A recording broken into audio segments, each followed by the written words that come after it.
This is part 3 of class 12th, chapter number 3, current electricity. In the first two parts, we have studied about resistance, Ohm's law, resistivity, factors affecting it, and about the cells, the internal resistance, EMF, terminal potential difference of a cell. Okay, and also we derived the expression for the internal resistance. Okay, now in this part, we'll study about Kirchhoff's laws of electricity. There are two laws which we are going to study. Then the Wheatstone bridge. After that, the experiment of meter bridge theoretically will be explained over here. Then there are two experiments of potentiometer which theoretically will be explained. So using potentiometer, the first experiment is comparing EMFs of two primary cells. And the second one is to find out the internal resistance of a primary cell. Okay, now let's start with the first topic, Kirchhoff's laws. There are two laws given by Kirchhoff's in current electricity. So these are called as the Kirchhoff's laws of current electricity.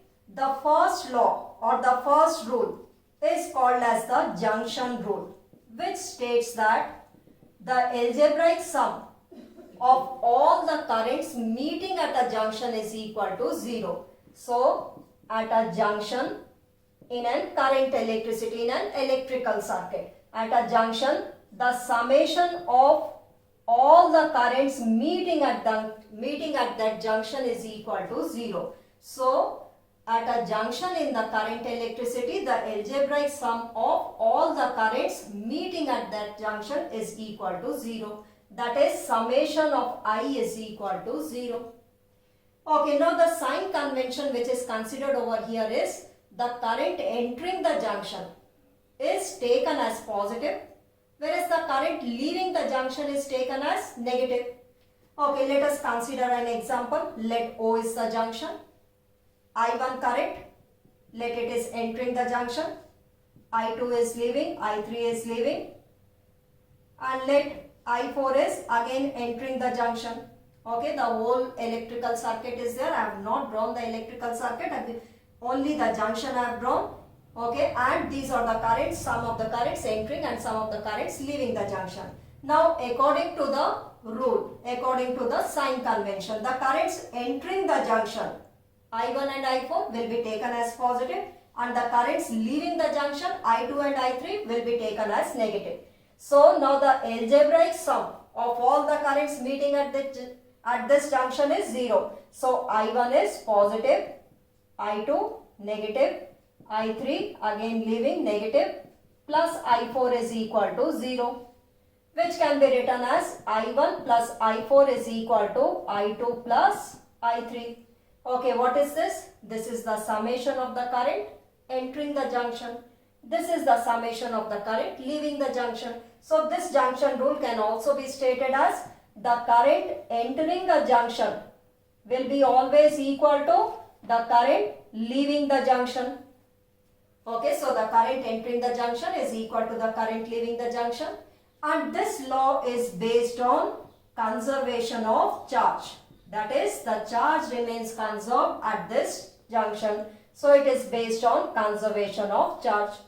Okay, this is the first rule which is applied at the junction in an electrical circuit. So that is why it is called as a junction rule. Whereas the second rule is called as the loop rule. Why? Because it is applied in a closed loop in an electrical circuit. Okay, in a closed electrical circuit, in a closed loop. So that is why it is called as the loop rule, which states that the algebraic sum of all the changes in a potential in a closed circuit is equal to 0.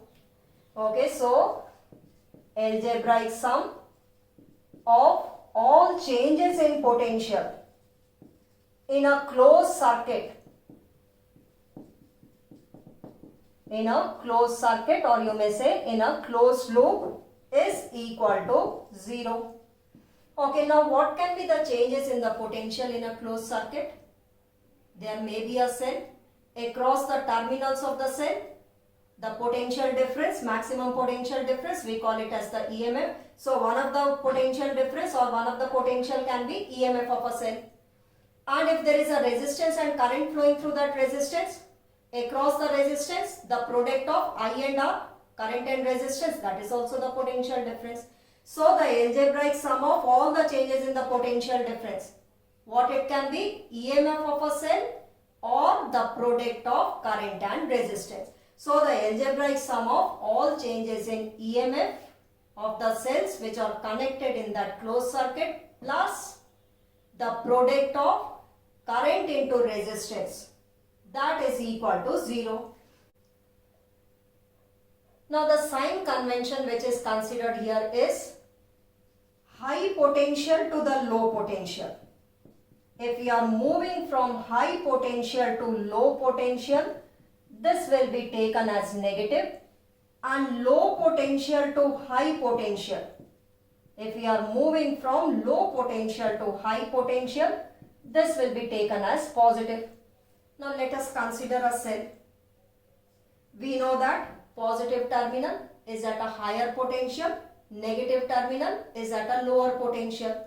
Okay, now if the direction is like this, that is we are moving from high potential to low potential inside the cell. Okay, high potential to low potential inside the cell. Okay, if this is the direction, then the EMF will be taken as negative. This EMF will be taken as negative if we are moving from positive terminal to negative terminal inside a cell. Positive to negative terminal inside a cell, this will be taken as negative. Why? Because we are moving from high to low potential. And vice versa, if we are moving from low to high potential, that is negative to positive terminal, then this EMF of a cell will be taken as positive. This EMF will be positive when we are moving from negative terminal to positive terminal. Okay, so in case of a cell, the potential difference will be only the EMF of a cell. If there is a cell in the closed electrical circuit, then there will be EMF, and this EMF will be negative if we are moving from, if we are considering the direction from positive to the negative terminal inside the cell. Negative to the positive terminal, then the EMF of the cell will be considered as positive. Okay, now in case of I into R, let there is a resistance and the current flowing through it is I. So across the resistance there will be some potential difference. How much it would be? According to Ohm's law, it would be I into R. Now if we are moving from high potential to low potential, that is along the direction of current, because we know that current always flows from high potential to low potential. So if we are moving along the direction of current, this will take it as negative. So I into R will be negative if we are moving along the direction of current. Along the direction of current, the potential difference, which is I into R, will be taken as negative, and vice versa. Let the current flowing through this resistance is I, and if the direction considered is opposite to the direction of current, then I into R will be taken as positive. Why? Because we are moving from low to high potential. Current flows from high to low potential. Then opposite to the direction of current will be taken as positive. So opposite to the direction of current, I into R will be taken as positive. I into R, you will take it negative along the direction of current. I into R, you will take it positive opposite to the direction of current. Also, this loop rule is based on conservation of energy. Okay, whereas we have studied that the first rule, junction rule, is based on conservation of charge, and the loop rule is based on conservation of energy. Okay, now let us consider an example to understand this loop rule. Let there is a cell of EMF E1 which is connected to a resistance R1, another cell of EMF E2 which is connected to an external resistance R2, and also let there is a resistance R3 over here. Now let us consider that the current through this cell is I1 and the current through the other cell is equal to I2. Okay, so the current through the first cell is I1, the current through the second cell is I2. Okay, now this is the junction. I1 current is entering, I2 current is also entering. So the current through R3 resistance will be equal to I1 plus I2. So here I3 is equal to I1 plus I2 according to the junction rule. Okay, the current entering this junction, let us name this junction A, B, C, D, E, F. Let these are the points. So D is the junction. At this junction D, I1 current is entering, I2 current is also entering. So the current leaving I3 will be equal to I1 plus I2. Why? Because the current entering should be equal to the current leaving the junction. Okay, now let us consider this closed loop A, B, C, D. So in the loop, how we write down? In the loop A, B, C, D and return back to the same point A, B, C, D, A. So we are applying the second law in the loop A, B, C, D, A. So this direction which we have considered, you can draw an arrow over here. So this is the direction we are moving from A to B, B to C, D and then to A. So in this closed loop, whatever be the changes in the electric potential, the algebraic sum of all the changes in that potential difference will be equal to 0. Okay, first moving from A to B, we get the EMF of a cell. So we are moving from positive to the negative. This is the direction which we have considered, A to B. So we are moving from positive to the negative terminal. Positive to the negative terminal, that is high to the low potential inside the cell. So this EMF E1 will be considered as negative. Okay, now let's proceed to the next potential difference, moving from A to B. This is the direction of the current. Okay, so we are moving opposite to the direction of current. So the potential difference across R1, I1 into R1 will be taken as positive. So this is the second potential difference which we have got.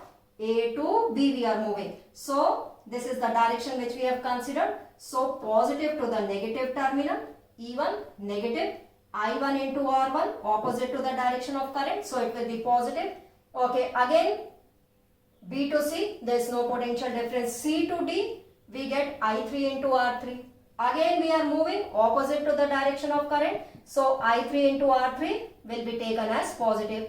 Okay, D to A, again no potential difference. So the summation of all these changes in the potential difference in a closed loop is equal to 0, which can be written as E1 is equal to I1 into R1 plus I3 into R3. Okay, one more example here we can take. Let us consider the loop D, C, F, E, D. Okay, another loop.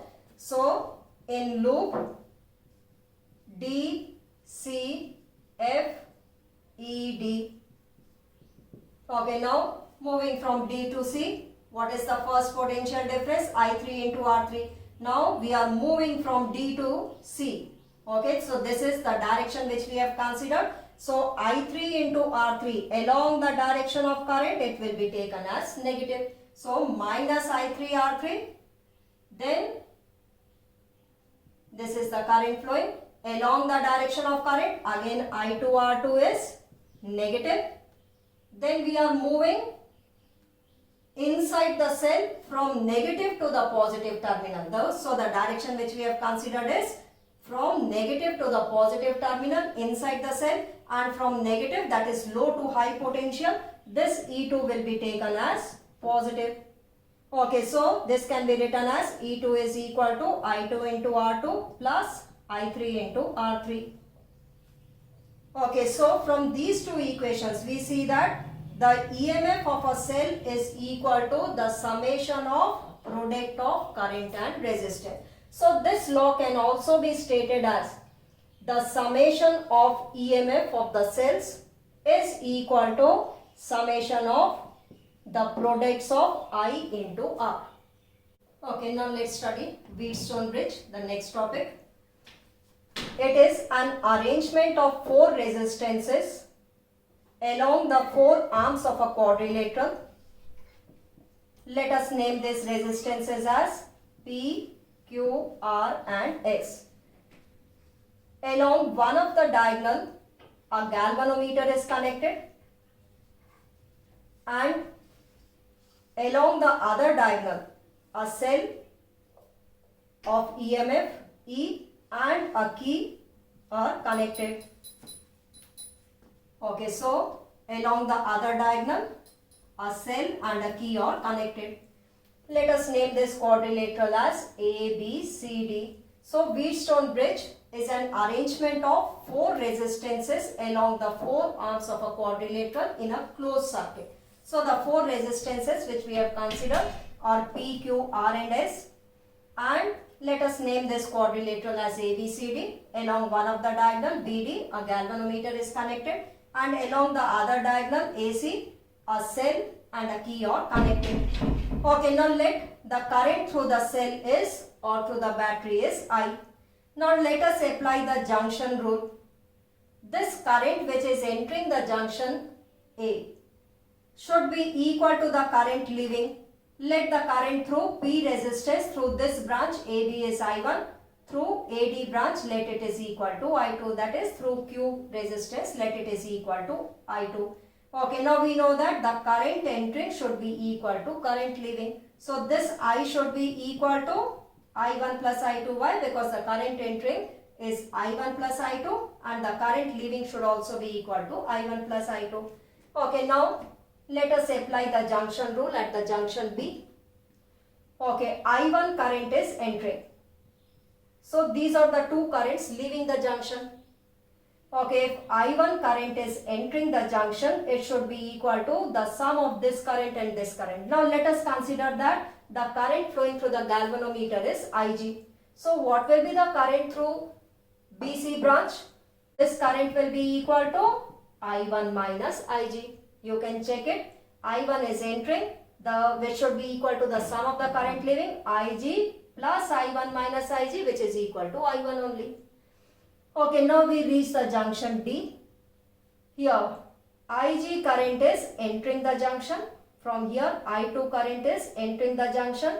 So the current through DC branch, that is through S resistance, will be equal to I2 plus Ig. Why? Because the current entering is I2 and Ig. So the current leaving should be equal to I2 plus Ig. Okay, the same way at this junction, I1 minus Ig is entering the junction. I2 plus Ig is also entering the junction. So the current leaving the junction should be equal to I1 minus Ig plus I2 plus Ig, which is equal to I1 plus I2, which we consider it to be I. Okay, so we have applied the first rule over here. Okay, now here in the balanced condition, we can find out one of the unknown resistance in terms of other three resistances. Okay, now first let's consider what is a balanced condition. In balanced condition, the resistances are adjusted in such a way that no current flows through the galvanometer. So Ig is equal to 0. Why? Because the potential difference across this galvanometer is equal to 0. Potential difference across the galvanometer is 0. It means the potential at point B is equal to potential at point D. We know that the current only flows whenever there is a potential difference. Okay, if there is no potential difference, no current will flow. So if the potential at B and D are equal, then there is no potential difference in this branch and the current flowing through the galvanometer will be equal to 0. So in balanced condition, Ig should be equal to 0 and the potential at point B should be equal to potential at point D. That is, the potential difference across the galvanometer is equal to 0. The potential difference across galvanometer is equal to 0. Okay, and the resistances are adjusted in such a way. We are going to derive this part. P upon Q should be equal to R upon S. The resistances are adjusted in such a way that the ratio of P is to Q should be equal to R is to S. Okay, so these are the conditions for the balanced condition. No current flows through the galvanometer. When no current is flowing through the galvanometer, it means the potential at point B is equal to potential at point D. That is the potential difference across the galvanometer is 0. And the resistances will be adjusted in such a way that the ratio of P to Q should be equal to the ratio of R to S. Okay, now let us derive this condition. P upon Q should be equal to R upon S.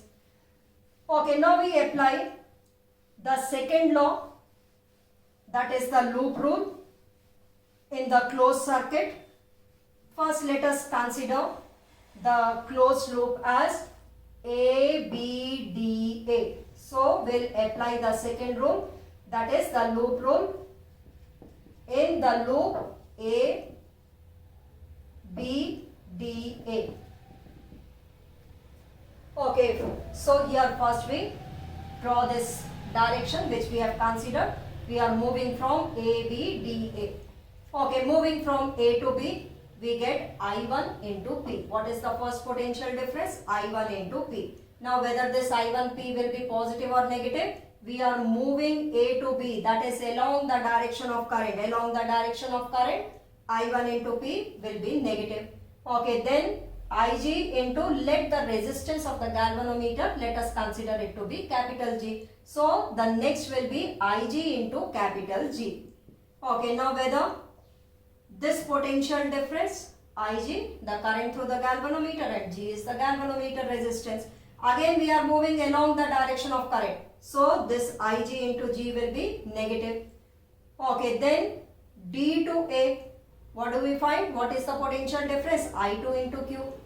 Okay, as we are moving opposite to the direction of current, so I2 into Q will be considered as positive.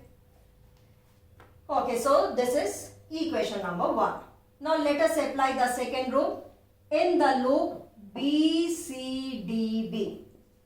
In loop, closed loop BCDB. Okay, B to C. What is the current? I1 minus Ig flowing through R resistance. So the product of current into resistance, I1 minus Ig into R. Now whether it will be positive or negative, we are moving from B to C. This is the direction which we have considered. Moving from B to C along the direction of current. So this will be taken as negative.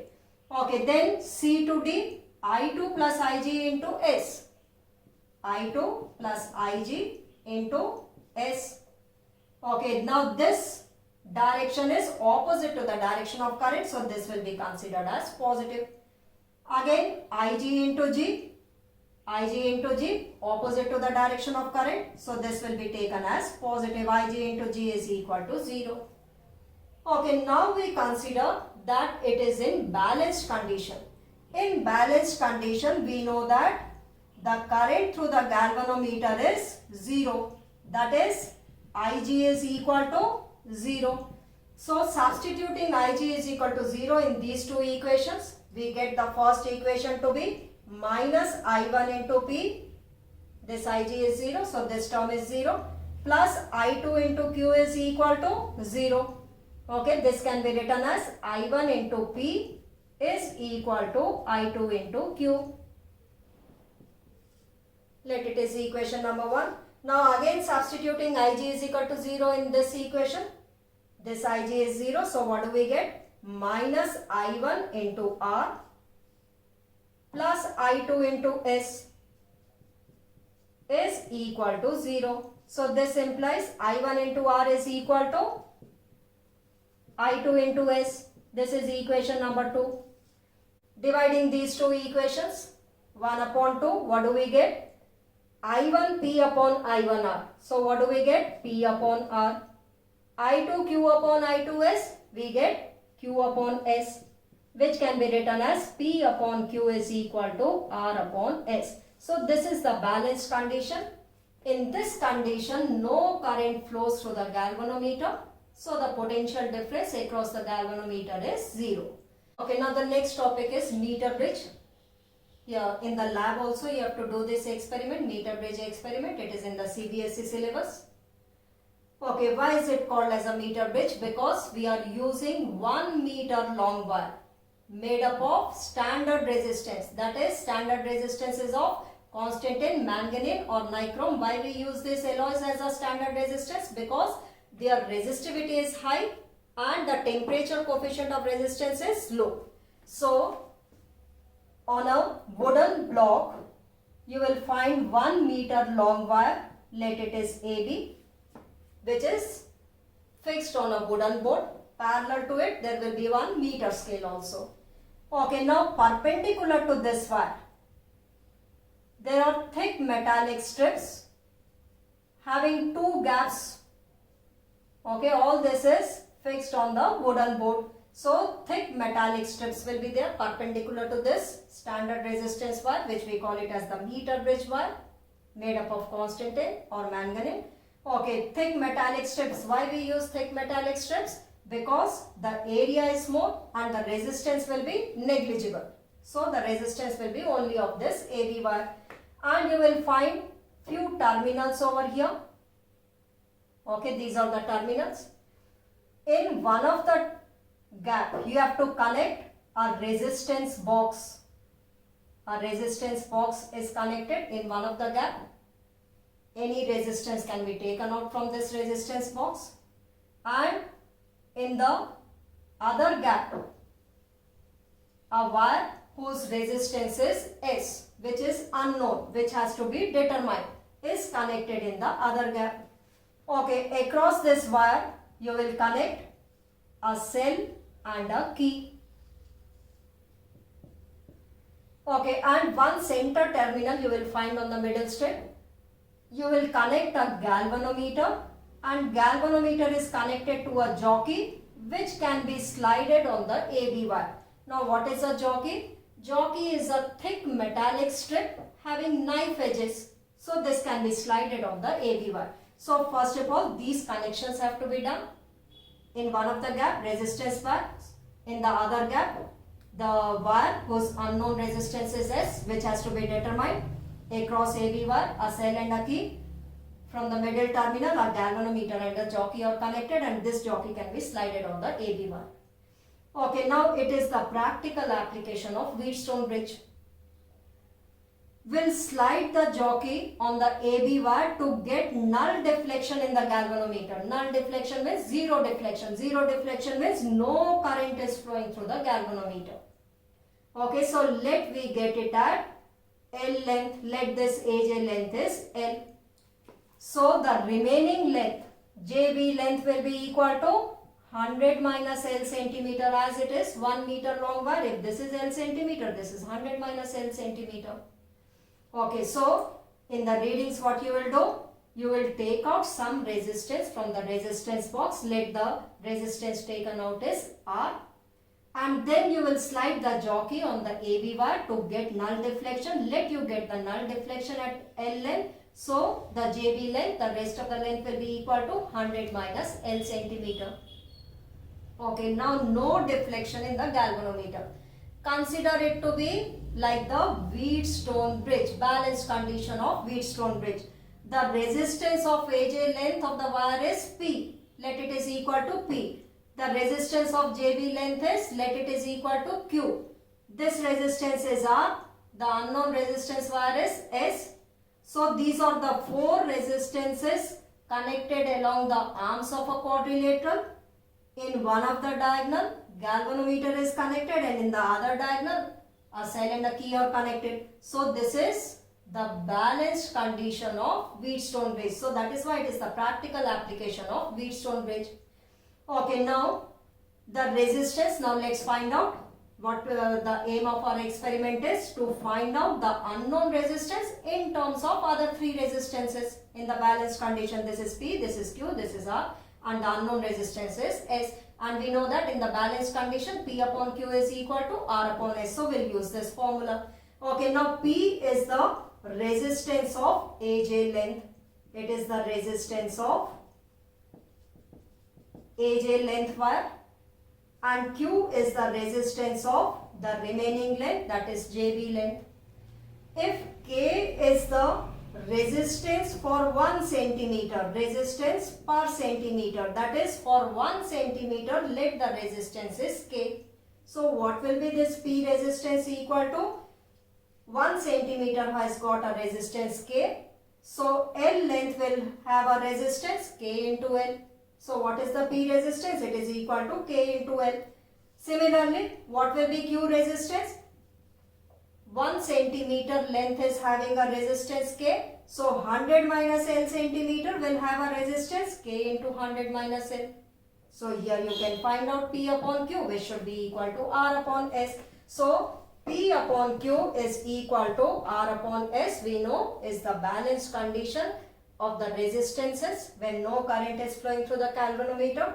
Substitute this P is K into L. K is the resistance for 1 centimeter. Q is the resistance which is equal to K into 100 minus L is equal to R upon S. This K, resistance per centimeter, you can cancel out. So S here is equal to, S resistance is equal to 100 minus L upon L into R. Using this formula, you can find out the unknown resistance of this wire. So this way, by taking out different resistances, you can take 3 or 4 readings over here. Okay. Also, specific resistance of this wire could be determined. Specific resistance, which we denoted by rho. Rho is equal to resistance into area. Which resistance you have determined? S resistance into area of the wire. If R is the radius, its cross-sectional area will be pi r square upon length of this wire. Okay, let this length is L dash. L length is this one.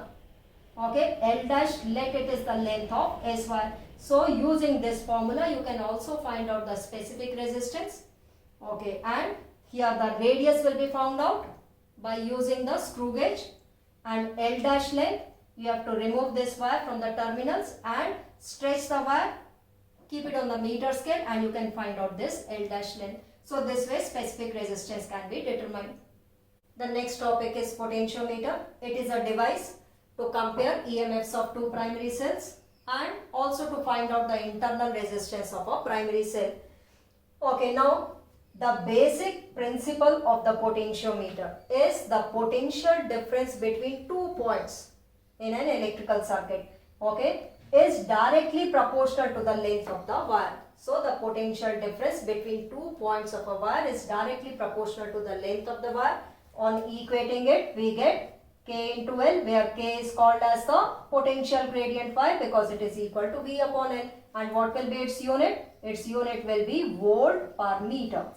So the potentiometer consists a uniform cross-sectional wire made up of constant tin or manganese, which may be 6 meters long, 10 meters long, or it may be any length, okay, which is fixed on a wooden board. Now every 1 meter of that wire is connected to the other by thick metallic strips. Why these thick metallic strips? Because the area will be more and the resistance will be negligible, and it will appear as if it is a long one wire only. So these are connected, each 1 meter is connected to the other by thick metallic strips, so that the area is more and the resistance is negligible. So these are the two terminals. This wire you will find it fixed on a wooden board. Okay, now here the circuit, the primary circuit which is connected, you will take a battery and connect it from the A terminal of the wire, and then a key and a rheostat can be connected. From B terminal you will connect to this rheostat. So this is the rheostat, which we know that is a variable resistance, is the symbol for the resistance which is variable. Okay, now here we can connect a voltmeter and a jockey to it, Keep the jockey at different lengths and measure the reading of the voltmeter. What you will find? You will find that V is directly proportional to L, and when you plot a graph, you will see that V is directly proportional to L. So the graph will be a linear graph, will be a straight line having a constant slope. Okay, now the first experiment of the potentiometer is comparing EMFs of two primary cells. That is, we have to find out E1 is to E2. Okay, one of the primary cell which is used is Leclanché cell. The other primary cell which is used here is the Daniell cell. This is the potentiometer wire which is fixed on a wooden board. Okay, and each section is of 1 meter connected to other by thick metallic strips. Why? Because the area will be more and its resistance will be negligible, and it appears as if it is a one long wire. Okay, let the two ends are A and B. So the primary circuit is as such, that is a battery, a key and a rheostat. The B end of the wire is connected to the rheostat. This is the rheostat. Okay, this is the battery. Okay, now from the terminal A, the first cell, that is the Leclanché cell, its positive terminal is connected, and the positive terminal from the same end A, the positive terminal of Daniell cell is also connected. The EMF of Leclanché is E1, the EMF of Leclanché is E2. Now the negative terminals are connected to a two-way key. Two-way key. The key which you see in the lab is one-way key. That is, there is only one key. But the negative terminals are connected to two-way key. That is, there are two keys over here, K1 and K2. There are two keys, K1 and K2. Okay, now from the center of this K1 and K2, a galvanometer is connected, and a galvanometer is connected to a jockey which can be slided on the potentiometer wire AB. Okay, so these are the connections which we have to do. This is the primary circuit, battery, key. Okay, this is the one-way key and a rheostat are connected. And in the secondary circuit, the two cells whose EMF has to be compared, E1 and E2, Leclanché and Daniell, they are connected. The positive terminals are connected to the point A. The negative terminals are connected to a two-way key. So there will be two keys, K1 and K2. And you will find a terminal at the center of this two-way keys from where you will connect a galvanometer, and galvanometer is connected to a jockey, and this jockey can be slided on the potentiometer wire. Okay, now in order to start the experiment, first this K is closed. This K is always closed so that a constant current is flowing in the circuit, so that V is directly proportional to L. Okay, this condition, V directly proportional to L, is only valid when a constant current is flowing through this wire. So a constant current is flowing, so that is why we close this K. Okay, now K1 is closed, keeping K2 open, K1 closed and K2 is open. You have to slide the jockey on the potentiometer wire to get null deflection, and let you get the null deflection at L1. Null deflection means zero deflection in the galvanometer. Let you get the null deflection at L1 length of the wire. Okay, now how is the length measured? 0 to 100 centimeters. 101 will start from here. 101 to 200, 201 to 300 and so on. Okay, so let the null deflection is at L1 length. Okay, now we know that which cell is in the circuit? This cell which is having a EMF E1. So according to this rule, E1 is directly proportional to L1. According to the principle of the potentiometer, E1 is directly proportional to L1. Okay, now open key K1 and close key K2. Open K1 and close key K2. Again, this jockey is slided on the potentiometer wire, and let you get null deflection at a length L2. So this time let the null deflection is at L2 length. Okay, now which cell is in the circuit? The cell which is having an EMF E2. So E2 is directly proportional to L2, equation number 2. Dividing these two equations, we get E1 upon E2 is equal to L1 upon L2. So we can compare the EMFs of the two cells by substituting L1 and L2. L1 and L2 both are known. Okay, so again I repeat, first we close this key K in the primary circuit so that a constant current is flowing. Close K1, keeping this K2 open, get the null deflection at L1. So E1 is directly proportional to L1 according to the basic principle of the potentiometer wire.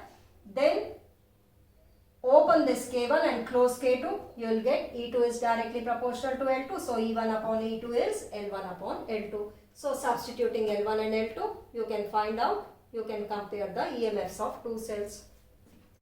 Okay, now the second experiment is to determine internal resistance of a primary cell. Okay, the primary cell which you can use it here can be a Leclanché cell or can be a Daniell cell. Okay, so for this the circuit is as shown. This is the potentiometer wire AB. The primary circuit as such, a battery, a key and a rheostat, and the B terminal is connected to the rheostat. Okay, this is the battery.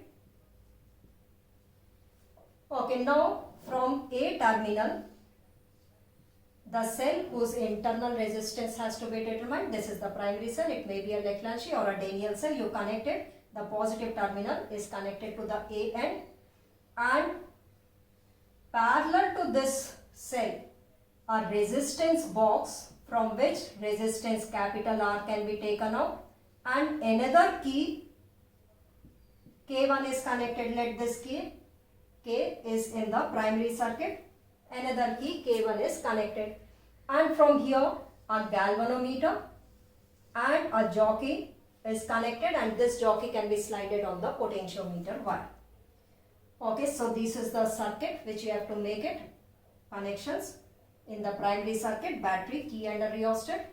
Then from the end A of the wire, you will connect a cell whose EMF is E. Okay, it may be a Leclanché cell, it may be a Daniell cell. Parallel to it, a resistance box and another key K1. Then this is connected to a galvanometer connected to a jockey which can be slided on the potentiometer wire. Okay, now in order to start the experiment, this key in the primary circuit should be closed so that a constant current is flowing, and the principle of the potentiometer V is directly proportional to L is value. Okay, now K1 is kept open. First, K1 is kept open. This key is always closed. K1 is kept open. Okay, and the jockey is slided on the potentiometer wire to get null deflection at L1. Let the null deflection comes at L1 length. Okay, so as no current is drawn from the cell, so what it is measuring? EMF. EMF of this cell is directly proportional to L1. Okay, now what is done? This K1 is closed and a known resistance is taken out from the resistance box. R taken out from resistance box, and again the jockey is slided on the potentiometer wire to get the null deflection. Now let it is at J dash point, that is at L2 length. Now the null deflection is at L2 length. Let us consider that this time null deflection is at L2 length. Okay, now what is being measured? The potential difference across the terminals of the cell will be the terminal potential difference, because when K1 is closed and some resistance is taken out from the resistance box, what is being measured across the terminals of this cell? This will be the terminal potential difference. We know that terminal potential difference is when current is drawn from the cell, then the potential difference across the terminals, we call it as terminal potential difference. Now V is directly proportional to L2 because we are getting the null deflection at L2 length. Okay, so when this K1 was open, it was measuring, no current was drawn from this cell, so E is directly proportional to L1. When this K1 is closed and some resistance is taken out from the resistance box, then V is directly proportional to L2. Let us divide these two equations. E upon V is equal to L1 upon L2.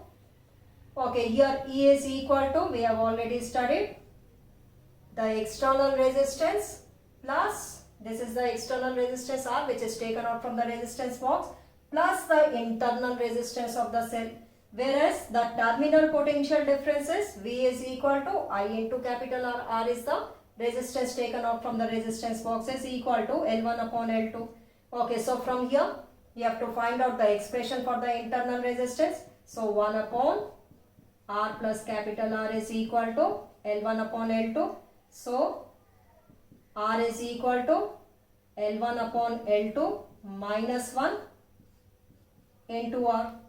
So this is the expression for the internal resistance. L1 here is known, L2 is known, and the resistance, external resistance which is taken out from the resistance box is also known. So using this formula we can find out the internal resistance of the primary cell. Okay, so this way we can find out the internal resistance. So two experiments of potentiometer here we have studied. Okay, now what may happen in the lab? You keep on sliding this jockey on the AB wire. You start from A and reach the point B, but still the galvanometer will show the deflection only along one direction. There may be two possible reasons for that. The first one is that all the positive terminals, whether it is of the battery or of the primary cell, should be connected to the same end of the wire. All positive terminals, okay, of the primary cells, of the battery, all should be connected to the same end. Then only, if you are not getting the null deflection anywhere, that is you are getting the galvanometer deflection only on one side, then what may be the first possible reason? Check the connections. All positive terminals should be connected to the same end. And the second reason may be the EMF of the battery should be greater than the EMF of any of the primary cells. Okay, then only you will get the null deflection. Okay, if the EMF of the primary cells is greater than the EMF of the battery, then you will never get the null deflection in this wire AB. Okay, so these are the two possible reasons for not getting the null deflection anywhere on the AB wire. Okay, so there are two types of cells, primary and secondary cells. Primary cells which cannot be recharged again, like the Leclanché cell, Daniell cell, all these are primary cells. Secondary cells are those which can be recharged again. Okay, that is, while consuming the electricity, the chemical energy is converted into the electrical energy, and when you recharge it, then the electrical energy is converted into the chemical energy. So such type of cells which can be recharged are called as the secondary cells. So these cells which we are using are primary cells, that is Leclanché cell or the Daniell cell. Okay, so this is all about in this chapter. Now one small topic is left, heating effect of electric current, which we'll discuss in the next part. And also in the coming parts we'll discuss the CBSE board questions of this chapter. So kindly keep watching. For watching, you have to subscribe to the channel. So if you haven't subscribed yet, kindly subscribe to the channel. Thank you.